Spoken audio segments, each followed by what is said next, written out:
Colorado is a recreational market. Missouri is about to be a recreational market, which means your biggest mecca outside of Wichita can drive 10 minutes and purchase something with an ID.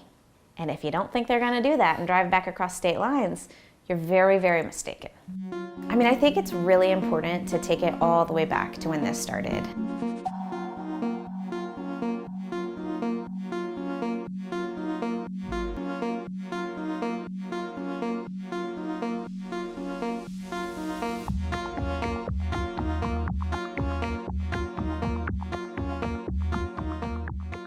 That research was intentionally hidden. And it was only through knowing what to look for and where that I found them. And kind of a long story short, in 2021, that led me to another uncovery where I discovered artifacts that proved Kansas was the first state in the United States to implement a hemp eradication program. What that means is we were the first to institutionalize using chemicals in agriculture through the partnership of being funded by the Justice Department that then was given chemicals through national chemical companies, and they studied best ways to kill hemp. It all stems from the fact that we are trying to criminalize people for what they put in their bodies. In the middle of the 20th century in the United States of America, hundreds and hundreds of teenage boys and girls are becoming hopeless dope addicts every year. The 1930s got the better of us, and socially, racially motivated people eliminated this, and they eliminated hemp as well because of the issues that it had against the logging companies, because it's paper, against the plastic companies because it can make plastic. But if you fast forward, to the 1970s, the war on drugs, right? Again, targeted towards people who were left-wing and anti-war and minorities. That became a controlled substance then. The U.S. House of Representatives just passed the 2018 Farm Bill. So in 2018, when the federal Farm Bill passed, Kansas decided to adopt state laws around that time that allowed for CBD that was of no THC. When Kansas saw that there was a potential for THC, not really understanding that something that tiny was never going to cause any sort of intoxication, they banned it. The primary molecule that they're concerned about, THC, has gone through plenty of FDA research and trials. In fact, I named one of the pharmaceuticals, dronabinol or Marinol, which is on the market, in which its only ingredient is THC, and in which you can pick up from Walgreens, and is a Schedule 3, mind you. It's considered less risky by the government than Adderall, benzos, opiates, etc. I would love for cannabis to go through those channels and go through those trials, right? But that's not an option we have because it's federally illegal. And in my opinion, it's a state's government's job to enact legislation, sometimes before the federal government when they're not acting quick enough. Last year, House Bill 2244 was passed, and that allowed us to sell full spectrum hemp products. So we were able to catch up with the rest of the country.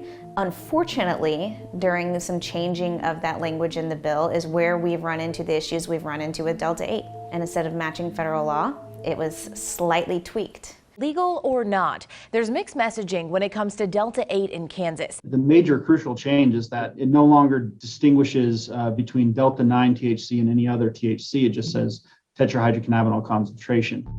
So I don't know if it was intentional when House Bill 2244 definition was changed to total THC and not Delta 9. I'm not really sure. I get mixed responses from people about that, but it changed.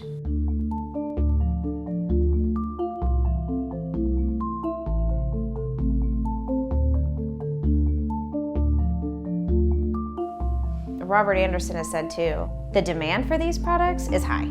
They're not going anywhere, and they're here. So by implementing a law that makes them illegal or criminal is going to be excruciatingly hard and going to take a lot of resources away from valuable law enforcement assets that could be used on a lot more necessary things.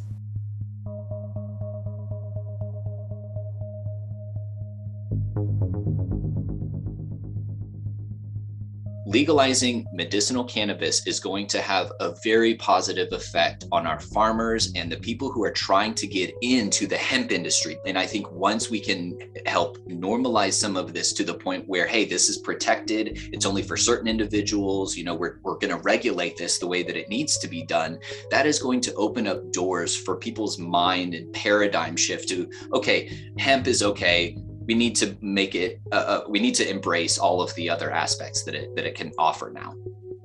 Autumn has been on medical cannabis for 3 years now. She has Dravet syndrome, epilepsy.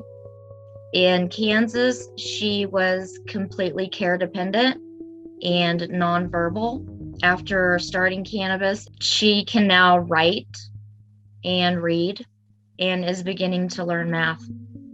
The bill that they have going through the chambers right now is so limited that it would not help her. We would not have availability to products that she uses. So we're from Lenexa, Kansas. It's been about 3.5 years now since we moved to Colorado. While we were in Kansas, on average, we were in the ICU 4 to 6 times a month due to prolonged seizures and respiratory and cardiac arrest. Her care team started to discuss hospice. It's been almost 1.5 years now since she's even been to the emergency room. It's been 8, 9, 10 years since I started advocating for cannabis in Kansas, and they still haven't moved on it. I think that people are kind of done dealing with the fact that we're exporting revenue and lives to other states.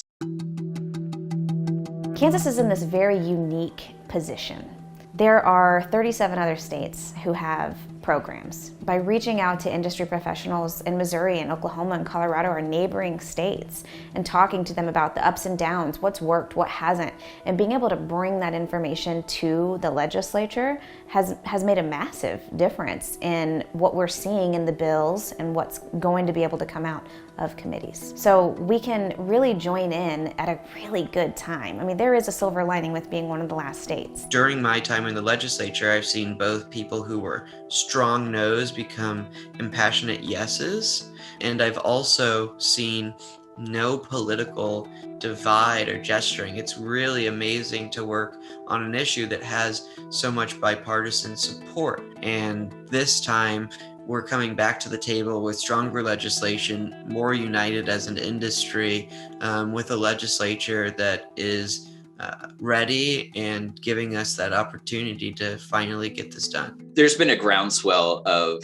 supporters from all walks of life. We're talking multi-generational, multi-industry, and I don't see that going away. I think that there has been some power moves to try to prevent progress from happening over the years. It's unfortunate that the legislature continues to back burner this issue, push it off till next year. We've seen this happen year after year, and it's now is the time.